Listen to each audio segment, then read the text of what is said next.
এখন বহলা ঠাই বুলি কয় বিল বুলি কয় বহলা বিল তাত ৰাতিপুৱা 5টা বজাতে গড়টো ওলাইছিলে আমি দেখিছিলোঁ তেতিয়া মানুহবিলাক হুলস্থুল কৰিছিলে যে গড় ওলাইছে তেতিয়া চাবলৈ আহিলোঁ চাবলৈ আহোঁতে ধৰক মহলে চোচা মাৰি গৈছে বাৰু অন্য একো মানুহ চানুহলৈ চোচা মৰা নাই বাৰু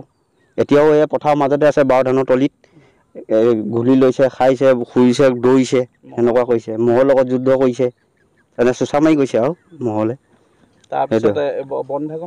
বন বিভাগৰ মানুহ ৰাতিপুৱা আহিলে 4টামান বজাতে আহিছে আকৌ খবৰ পাই লগালগ আহিছে আহি আছে আগত ওলোৱা দেখা নাই আমি জন্ম হ'ব পৰা কিন্তু হাতী ওলাই বুলি জানো বাৰু আগৰ পিছে আহিছে বাৰু গড় নাই দেখা গড়টো আছে বৰলা পথাৰত আছে আপুনি আপোনাৰ সন্তানক কোনখন শিক্ষানুষ্ঠানত নাম ভৰ্তি কৰিব সেই বিষয়ে হয়তো পৰিকল্পনা কৰি আছে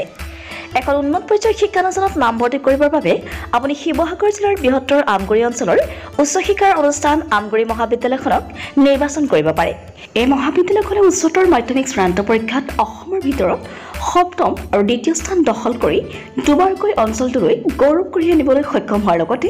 স্নাতক আৰু স্নাতকোত্তৰ পৰীক্ষাতো প্ৰথম শ্ৰেণীৰ প্ৰথম স্থান আৰু সোণৰ পদক লাভ কৰিবলৈ সক্ষম হৈছে